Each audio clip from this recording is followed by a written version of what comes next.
paz do Senhor, amém? Amém. Vou pedir para os irmãos abrirem a Bíblia, aqui em Lucas, capítulo 4. Aleluia.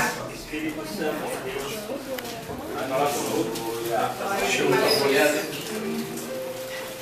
Oh, glória a Deus. Aleluia. Na verdade, Lucas capítulo 5, na verdade, versículo a partir do 4. Graças a Deus. E aí é interessante, irmãos, que já há 2 semanas a gente tinha falado entre a Sariela e a Keila de vir aqui pregar. E eu meio que já tinha uma palavra pensando, né? Aí chegou quarta-feira retrasada, saindo do estudo lá na sede, a Sariela falou pra mim, se você não tiver uma palavra ainda, pode dar essa palavra? E eu pensando nessa palavra, que agora eu pedi para os irmãos abrirem, que a Sariela tinha me falado, eu tinha uma outra, mas eu pensei assim, não, eu comecei a refletir nessa palavra que a Sariela tinha me falado aqui em Lucas 5, capítulo 4. E é interessante porque assim como João diz lá na sua primeira carta, que para a gente amar Deus que a gente não consegue ver, né, que a gente conhece, mas não consegue ver, a gente precisa primeiro amar o nosso próximo. Eu creio que muitas vezes a gente não quer ouvir a Deus, não é o nosso desejo ouvir a vontade de Deus. Eu creio também que para a gente ouvir a Deus, muitas vezes a gente tem que ouvir nosso próximo também. Então, tomei aquela palavra para mim, comecei a pensar sobre ela e eu falei, não, vamos nessa palavra mesmo aqui, em Lucas capítulo 5, versículo 4. Minha tradução um pouquinho diferente da dos irmãos, mas o assunto é o mesmo. Tendo acabado de falar, disse a Simão, vá para onde as águas são mais fundas, e a todos, lance as redes para a pesca. Simão respondeu, mestre, esforçamo-nos a noite inteira e não pegamos nada. Mas porque és tu quem está dizendo isto, vou lançar as redes. Quando fizeram, pegaram tal quantidade de peixes que as redes começaram a rasgar-se. Então fizeram sinais a seus companheiros no outro barco para que viessem ajudá-los. E eles vieram e encheram ambos os barcos, ao ponto de começarem a afundar. Quando Simão Pedro viu isso, prostrou-se aos pés de Jesus e disse, afasta-te de mim, Senhor, porque sou um homem pecador. Pois ele e todos os seus companheiros estavam perplexos com a pesca que haviam feito. Como também Tiago e João, os filhos de Zebedeu, sócios de Simão. Jesus disse a Simão, não tenhas medo, de agora em diante será pescador de homens. Eles então arrastaram seus barcos para a praia, deixaram tudo e os seguiram. Aleluia. Eu acho, podem sentar, irmãos. Eu acho muito interessante essa palavra, que ela é um ponto em que a gente vê que o pescador, o grande pescador de homens, Jesus Cristo, começa a formar também um grande pescador, mas no pequeno Pedro, pequeno espiritualmente aqui Pedro ainda, que ainda não conhecia Jesus, ainda não conhecia, ele ia conhecer muito, ainda passar muitas experiências com Cristo. Então eu vejo aqui um momento em que o grande pescador de homens começa a ensinar o pequeno pescador de homens, Pedro, a fazer o serviço do céu. E é interessante que primeiro a gente vê aqui um contexto de evangelismo. E é interessante a gente falar porque muitas vezes nossos evangelismos não dão certo, as coisas que a gente faz a gente até fica desanimado.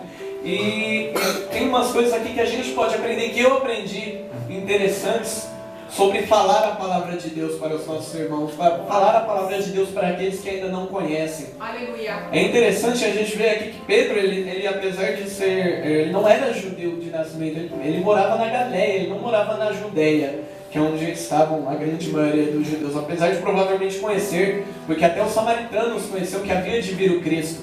O judaísmo era muito proliferado pelaquela região. Mas é interessante que Jesus ele está falando aqui para alguém que não tinha tanto conhecimento, não era filho de crente, por assim dizer, não era filho de fariseu, como depois a gente vai ver que Paulo era instruído no fariseísmo. Jesus estava chamando ali alguém que não tinha conhecimento. E a primeira coisa que eu prestei atenção aqui, que é interessante, é quando a gente viu o verso 4 aqui, que fala que Jesus estava lá pregando ao povo, tinha até pegado o barco do Simão Pedro para ir até a praia, porque a multidão estava apertando ele. E aí a gente vê que primeiro, Jesus, fala que tendo acabado de pregar ao povo Jesus, ele disse a Simão, vá para onde as águas são mais profundas e a todos, lance as redes. E é interessante que Simão responde, mestre, esforçamos-nos a noite inteira e não pegamos nada. E é interessante que Jesus ele não começa a falar primeiro do Evangelho para Pedro. A gente vê que Pedro já tinha se esforçado, trabalhado a noite toda e não tinha conseguido nada. Talvez tinha uma agonia lá no coração de Pedro, porque talvez aquele alimento fosse faltar na casa dele, fosse faltar no pai Jonas dele. Talvez aquele dinheiro da venda do peixe fosse necessário para aquela hora. Talvez no dia anterior ele também não tivesse pescado nada, quem sabe. E a gente vê uma primeira coisa que é o quê? Jesus, e aprendendo com Jesus, a gente tem que fazer igual. O nosso evangelismo não deve se focar apenas em falar a palavra de Deus. A gente tem que se focar em fazer o bem também. A gente tem que focar por quê? Porque muitas vezes, pode ser que se Jesus tivesse chegado já falando, segue-me, pescador de homens, ele te faria um pescador de homens, talvez Pedro, pelaquela preocupação, não tivesse seguido, talvez não tivesse prestado atenção.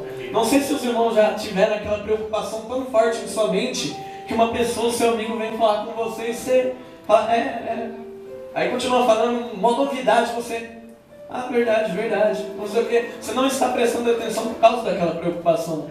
E muitas vezes é assim quando evangelizamos. Nós temos que saber a necessidade. Jesus aquele agiu com amor para o necessitado. E assim também temos que fazer. Às vezes parece que estamos lidando com comércio, o evangelismo, isso é uma coisa muito negativa. Às vezes parece que a gente quer lá, aceito Jesus, beleza, aceito, beleza, vou embora, não tenho preocupação, não amo aquela alma. Não é assim que Jesus nos ensina. E é interessante aqui também que Simão, Jesus ele trata com Simão no particular.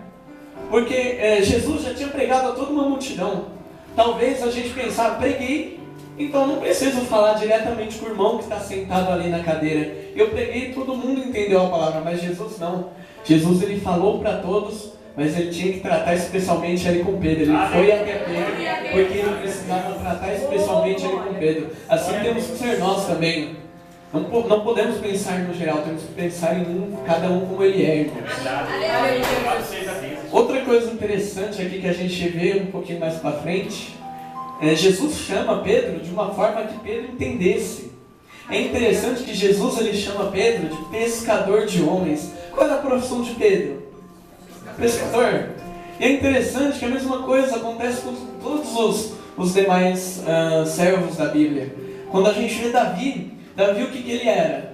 Ele era pastor de ovelhas. E Jesus chama ele para ser o pastor das tribos de Israel. José, já quando criança, era um sonhador. E Jesus chama ele para revelar os sonhos de Faraó no Egito. Então a gente vê como primeiro, Deus ele chama, Jesus ele chama Pedro de uma forma que Pedro pudesse entender. Talvez se Jesus tivesse chegado para Pedro e falado, você vai ser pastor de ovelhas. Aí Pedro talvez já fale, talvez o Pedro não entendesse o que era ser pastor de ovelhas, mas Pedro entendia o que era pescar. Irmãos, da mesma forma somos nós, irmãos. Paulo mesmo fala lá em Coríntios, lá no capítulo 9, que ele se fez aos gregos para ganhar os gregos. Ele se fez aos gentios para ganhar os gentios. Ele se fez como quem estava debaixo da lei para ganhar os debaixo da lei. É interessante, irmãos, porque nós temos que chegar à pessoa que está lá no mundo perdida de uma forma que ela possa nos entender, irmãos. Porque muitas vezes a gente chega assim já, vaso, o óleo está caindo sobre sua cabeça, o fogo vai tirar. E aí o irmão fica fogo, óleo, vaso, o que é isso? E é interessante, a gente tem que aprender a falar a língua da pessoa com quem a gente está evangelizando. Jesus ele sabia falar a língua, ele sabia falar a língua da mulher samaritana, ele sabia falar a língua de Pedro, ele sabia falar a língua de Levi, quando chamou ele lá quando estava cobrando impostos. Então a gente tem que saber, conseguir comunicar. Na hora que Jesus fala, você vai ser pescador de homens, Pedro lembrou de como ele era pescador e falou, entendi o propósito de Deus na minha vida. Você temos que, aleluia, Jesus, temos que deixar claro, meu irmão, o propósito de Deus em nossas vidas, meu irmão. É interessante esse negócio de falar, porque para os irmãos que não me conhecem, eu sou professor de matemática da Escola João Fernando Correia de Araújo. E aí é interessante como meus alunos, eles recebem mais o que eu falo, mesmo quando se trata de matemática, quando eles sabem que eu não sou tão diferente deles. Quando eles sabem, por exemplo, que quando descobriram que eu andei de skate lá na minha adolescência, 500 anos atrás. Eles, nossa, professor, você andava de skate também? Eu, não sei o que, não sei o que. E aí, por fato deles perceberem que eu era parecido com eles, que eu vivia o que eles viviam, por conta disso, eles perceberam, nossa, então eu vou ouvir mais o professor, acabaram me respeitando mais por conta disso. Aleluia. Então, da mesma forma, irmãos, temos que o nosso testemunho ele vale muito, mas temos que mostrar quem somos. É interessante que também Jesus, outra coisa que ele não se preocupava, era em mudar Pedro. Ele só mudou uma coisa em Pedro, ele falou o quê? Você é pescador de peixes, agora você vai virar pescador de homens. Muitas vezes, irmãos, cometemos um erro grave dentro da igreja, que nós queremos fazer tudo com a pessoa, menos, e acabamos deixando para lá o essencial. Assim como Jesus mesmo disse lá aos fariseus, vocês prestam atenção na trave no olho do seu irmão e não ligam para o cisco que está no seu. Às vezes a gente quer que o irmão, que a gente está evangelizando, vista terno e gravata, compre uma Bíblia, fale varão, amado, óleo, bênção, tudo mais, aprende toda a linguagem do crente, mas esquece de pregar Jesus para ele. A gente esquece, e é uma preocupação que o cristão tem, mas a gente tem que ter a confiança de Deus que quem vai mostrar o pecado, quem vai mudar o que precisa mudar naquela pessoa é o Espírito Santo. Mas o Espírito Santo só vem com a pregação. E como também diz Paulo, como que eles vão se converter se eles não ouviram? Como que vocês vão ouvir se não há ninguém para pregar? Então, a partir da nossa pregação, e a partir do ouvir, e a partir do se converter, e a partir do Espírito Santo na vida dele, ele vai entender o que deve ser mudado ou não. Deus vai mostrar para ele, ó, isso não é legal, irmão.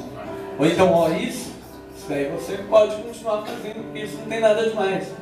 Não temos que focar em mudar o estilo da pessoa. Não temos que focar em mudar a vida. Quem faz isso é Cristo. Temos que focar em dizer a palavra de Deus. É interessante que os próprios fariseus faziam isso. Lá em Mateus 25, se eu não me engano, Jesus, ele culpa os fariseus porque eles atravessavam o céu e mar para fazer um prosélito. Prosélito era o novo convertido do judaísmo. Ou seja, se a gente for trazer mais aportuguesado, mais popular, Jesus ele atravessava mar e... Os fariseus atravessavam mar e terra para fazer um novo convertido. Mas Jesus fala o quê? Mas depois que vocês convertiam ele, vocês se tornavam ele 2 vezes mais filhos do inferno do que vocês. Porque o que acontece? Porque os fariseus eles não estavam interessados em falar de Jesus principalmente. Estavam interessados em falar, você vem aqui para a minha igreja, você vem aqui vai ter o meu estilo, vai ter a minha roupinha, e aí você vira um fariseu. Mas esquecem o mais importante, que é apresentar a Cristo. Aleluia. E é interessante aqui, deixa eu ver. E aí a gente aprende também uma coisa, que às vezes a gente no evangelismo, a gente prega igreja. E a gente deixa de pregar a Cristo. É engraçado que muitas vezes já evangelizei com um papelzinho lá, com um folheto, com carimbo da igreja atrás. Aí chegava pra pessoa assim, ó irmão, tá vendo aqui o endereço da igreja? É ali, daquele lado, ali, tá vendo a igreja? Daquele ali, domingo, tal hora, 18 horas você vai lá, 18 horas, que é 6 horas da tarde, hein? Se você não souber, 18 horas ali, caminho ali, vira esquerda, sobe, não sei o que, ali é a igreja. Muitas vezes a gente desenha, faz mapa, tem tudo. Mas na verdade, irmãos, a gente é chamado para pregar a Cristo primeiramente. Não é a nossa igreja. Deus me deu a bênção de ter uma experiência com Ele, que eu e os irmãos lá do Represa, uma vez a gente foi fazer o evangelismo no centro de São Bernardo, e a gente não levou papelzinho, a gente fez um monte de coraçãozinho de dobradura com mensagens bíblicas dentro. E aí é interessante que aí teve um morador de rua que ele chegou pra gente, e depois que a gente tocou lá, dançamos, tocamos, fizemos o nosso evangelismo, entregamos os coraçõezinhos, aí um moço chegou pra gente, irmãos, chegou pra gente, eu sou desviado, eu queria voltar pra igreja, eu posso ir na igreja de vocês?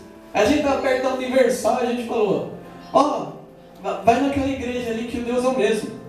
Deus é um. Vai naquela igreja que lá você pode encontrar Deus assim como na nossa igreja. E aí ele falou, não, eu quero ir na sua igreja. Aí a gente falou, ó, como você está aqui no centro de São Bernardo, não sei se tem jeito da passagem, você pode ir na nossa sede, que é ali no Ferrazópolis, aqui perto. Lá o Deus é o mesmo que o Deus nosso. Ele falou, não, vocês não estão me entendendo, eu quero ir na igreja em que vocês vão me receber. Então, e aí a gente falou, tá bom, então fica lá no Jardim Represa, né, Rua Sol Nascente, número tal. E é interessante, irmãos, que muitas vezes a gente luta para mostrar o caminhozinho da igreja e tudo mais, mas quando aquela alma tiver que ir para a tua igreja, ela irá. E agora dobrou a língua. Porque é Jesus que maneja. É Jesus que maneja, é Jesus que tira e coloca onde Ele quiser. É Jesus que comanda, não é, gente? É Deus que vai comandar onde Ele quer cada alma em seu lugar, para que o trabalho seja feito de acordo com a vontade dEle. Outro ponto aqui que eu acho interessante, que é quando Simão Pedro viu o milagre, ele prostrou-se aos pés de Jesus e disse: afasta-te de mim, Senhor, porque sou um homem pecador. Temos que lembrar, irmãos, que temos que ter humildade. Temos que ter humildade quando alcançamos a Deus. Eu acho muito engraçado, irmãos, não que seja errado, né? Não é errado. Mas quando o irmão fala assim, né? Chega lá pra você, irmãos, eu já ganhei 30 almas para o reino de Deus. Eu já ganhei 40 almas para o reino de Deus. Mas uma coisa que eu aprendi muito é que a gente não ganha alma. Jesus ele nos usa para ganhar almas ao reino de Deus. Mas a gente tira a nossa responsabilidade? Não. Porque, por exemplo, se eu quiser pegar uma caneta, se eu quiser escrever aqui na minha folhinha que está aqui, com certeza eu vou pegar uma caneta que esteja aqui por perto. Não vou pegar uma caneta lá no fundo da igreja, não vou pegar uma caneta lá na rua, não vou comprar uma caneta no bazar. Eu só preciso o quê? Se colocar à disposição da mão de Deus, para Ele poder te usar. Porque aí, se você ficar longe de Deus, aí não vai ter milagre que faça Ele te usar, irmão. Mas agora, se você se coloca na disposição, se você coloca no seu coração, eu vou evangelizar, eu vou fazer alguma coisa, Deus, Ele te usa. Deus, Ele faz. Mas agora a gente precisa se colocar à disposição, a gente precisa se colocar perto de Deus, a gente precisa se colocar no lugar para fazer a obra de Deus. E é interessante que ainda não falando nessa questão de igreja, porque é uma coisa que Paulo, ele fala que é carnal a gente ficar discutindo por causa de igreja. Ah, minha igreja é melhor, minha igreja não sei o que, minha igreja não sei o que. Porque é interessante, Paulo ele fala que lá na igreja de Coríntios eles eram carnais. E por que ele fala da carnalidade? Porque ele fala, vocês chegam para mim e falam, eu sou de Apolo. Eu fui convertido por Apolo, desculpa. Outro fala, eu fui convertido por Paulo. Ainda chega mais um e fala, fui convertido por Pedro. E aí fica uma briga. Sendo que a igreja de Cristo é uma, irmãos. A gente tem nome por uma questão de identificação, mas a igreja de Cristo é uma. Eu sou da mesma igreja que os irmãos são da mesma igreja que eu, nós somos da mesma igreja dos irmãos da Assembleia de Deus, todos. No final das contas, nós somos uma igreja só, irmãos. Não somos várias, não somos diversas igrejas, somos apenas uma. Isso que é interessante, irmãos. A obra de Deus é magnífica. E é interessante que outra coisa que também a gente não pode se convencer, porque o evangelismo, irmãos, é um presente que Deus dá para nós. A alegria que dá ao coração quando nós somos usados por Deus para ganhar uma alma. Quando Deus nos usa, Ele ganha a alma, mas Ele nos usa, é uma alegria tremenda, irmãos. E até o Evangelho fala que o Evangelho é uma coisa tão linda. Paulo fala, né, que até os anjos prestaram atenção em relação a isso. Até os anjos prestaram atenção em relação à magnitude do Evangelho, a grandeza do Evangelho. E isso é um presente para nós, porque até, de novo, citando Paulo, né, que ele fala, né, tipo, Apolo, ele foi lá e plantou, eu reguei, mas quem foi que deu o crescimento? Quem que é o digno de glória? Quem que é o digno de honra? Quem é que tem a alma para si próprio? Aleluia! Só precisamos nos colocar à disposição, irmãos. E não nos desanimemos. Já miou de novo. Não nos desanimemos. Porque até na própria parábola do lavrador, a gente viu que tinha 4 tipos de solo. O solo que o passarinho foi lá e arrancou a semente do coração, que é o inimigo arrancou a semente do coração, a palavra de Deus. Tem o solo, que a semente até plantou, mas a pessoa, quando começou a surgir os problemas, se desviou. Teve aquele terceiro solo, que quando começou a ter os cuidados da riqueza, do dinheiro, a pessoa se desligou, e teve aquele solo que deu fruto. Aleluia. Irmãos, sejamos o solo que dê fruto. E a gente percebe que, se for nessa proporção, a cada 4 que foram evangelizados por Jesus, um foi salvo. De 4 solos, 1 deu fruto. Então que a gente não desanime, porque também evangelismo não é uma coisa que você vai ter resultado assim. Quem dera, né? A gente sai se evangelizando hoje. Foi 15 almas que se entregaram a Cristo Jesus. Glória a Deus, quem dera. É interessante também, nessa questão, é que muitas vezes, como diz agora Pedro, o próprio evangelizado aqui por Jesus, ele fala que a gente pede o certo. Primeiro ele fala, na verdade, que a gente não recebe porque a gente não pede. E depois ele fala, vocês pedem. Vocês podem até pedir, mas vocês pedem da forma errada. Irmãos, a partir do momento que a gente quer pregar a nossa igreja, no lugar de pregar o Deus magnífico, a gente está meio que falando assim. Imagina, por exemplo, quero evangelizar jovens. Oh Deus, enche essa igreja de jovem, porque aí quando os irmãos das outras igrejas chegarem no Represa, vai ver, que bênção essa igreja. Que bênção. Não é assim que se pensa, irmão. Aí a gente está querendo agradar a nossa carne. A gente, por mais que seja uma obra da igreja, a gente quer que o outro olhe para a gente e fale, nossa, aquele pastor, aquele evangelista, estão fazendo um bom trabalho, hein? Não é assim que Deus nos quer, irmão. Deus nos quer ganhando alma para o reino. Aleluia. Se preocupe com as coisas de Deus, Deus se preocupará com as suas. Se você evangelizar visando o reino, a sua igreja enche. Se você evangelizar visando a tua igreja, aí é complicado, irmãos. Outro ponto que a gente agora, deixando essa parte, Pedro reconhece lá ser um pecador. E aí, o último ponto que eu vou ver, que é interessante aqui, que Jesus, ele diz a Simão, não tenha medo, de agora em diante você será pescador de homens, não tenha medo. E aí, Pedro, ele não teve medo. Eles então arrastaram seus barcos para a praia, deixaram tudo e o seguiram. Cara, eu fico muito impressionado com esses deixaram tudo, porque talvez Pedro tivesse, como a gente já falou, estivesse sofrendo necessidade, não tivesse aqueles peixes. Daqui a pouco ele tem tanto peixe que 2 barcos estavam afundando de tanto peixe que tinha.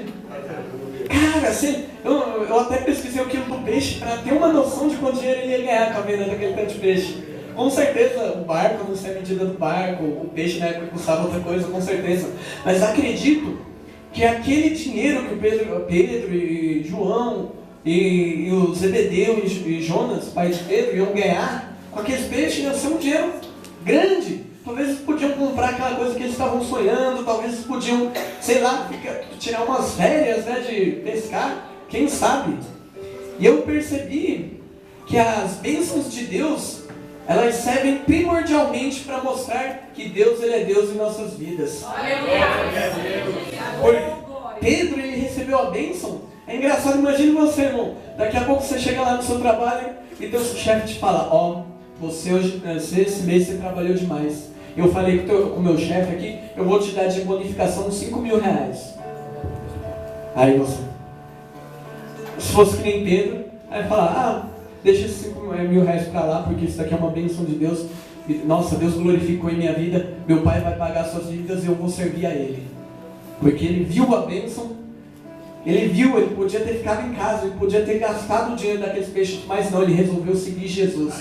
Ele não ligou para as bênçãos financeiras, ele não ligou para o dinheiro, ele resolveu seguir Jesus. Aleluia, Deus. E outro ponto muito interessante aqui, que ele não tenha medo, irmãos. Normalmente, quando se trata de evangelismo, quando se trata de fazer o que Pedro fez, que Pedro, ele não só abandonou aqueles peixes, o dinheiro que ele ia ganhar com aqueles peixes, ele abandonou tudo. Ele abandonou tudo. Sabe o que é tudo? Tudo é tudo. É fácil de explicar. Pedro, ele abandonou tudo, e muitas vezes nós temos medo de abandonar tudo, por causa que nós somos muito apegados às vezes com as coisas dessa vida. E lá mesmo na parábola do semeador, fala que tem uma semente lá, que ela ficou apegada com as coisas dessa vida, e que ela não deu fruto, irmãos. para Pedro ser o pescador de homens que Jesus queria que ele fosse, era necessário ele deixar tudo. Era necessário ele desapegar das coisas dessa vida. Muitas vezes, irmãos, esquecemos de ler essa parte. Nós gostamos de ler na Bíblia que o Senhor é nosso pastor, que quem leva a semente chorando volta sorrindo com seus molhos. Mas nós temos que ver que todo o direito que nós temos, toda promessa que nós temos um dever. Nós temos um dever para com Deus. Não é de qualquer forma. E é interessante que a gente tem Bíblia marcando todas as promessas, mas ainda não inventaram a Bíblia marcando todos os deveres que a gente tem. É interessante, irmãos, porque nós temos muitos deveres, nós temos que deixar tudo. Para cada um de nós, isso tem um significado. Porque o próprio Jesus, é engraçado, que o próprio Jesus, quando o jovem rico chegou até ele falou para o jovem rico, você vende tudo e dá tudo aos pobres e segue-me. E aí o jovem rico saiu triste. Já com Zaqueu, foi interessante, já que Jesus não pediu para ele vender tudo. Zaqueu ele falou, ó Senhor, eu vou dar, para quem eu estava devendo, eu vou dar 5 vezes mais. E vou dar metade dos meus dinheiros aos pobres. E Jesus falou, muito bem, esse daqui é um filho do céu que estava esquecido. Então, para cada um de nós, entenda o que é seu tudo. O que Deus pede de você para ser entregue a Ele. O que Deus necessita de você. Para que você, que seja, por exemplo, um psicólogo, seja um psicólogo de cristãos. Para você que seja um engenheiro, seja um engenheiro do edifício de Deus. Aleluia, Deus. Para você que seja um professor da palavra de Deus. Que possamos trabalhar, possamos, assim como Pedro, que era pescador e virou pescador de homens, que nós também possamos fazer a nossa função para a obra de Deus. Porque Deus chama cada um de nós no estilinho que nós somos, do jeito que nós somos, porque cada pessoa lá fora tem um estilo e tem um jeito. Meu testemunho talvez não fizesse tanto sentido para uma tal pessoa, mas faz sentido para outra. Cada um de nós fomos chamados na posição que nós estamos para servir o reino de Deus. Só precisamos pegar essa palavra para nós, deixarmos tudo e seguir a Jesus, virarmos nós mesmos pescadores de homens. Aleluia, irmãos. Só isso, irmãos. Eu agradeço a oportunidade, agradeço estar aqui mais uma vez com os irmãos. Agradeço a oportunidade do Senhor Jesus. Amém? Amém.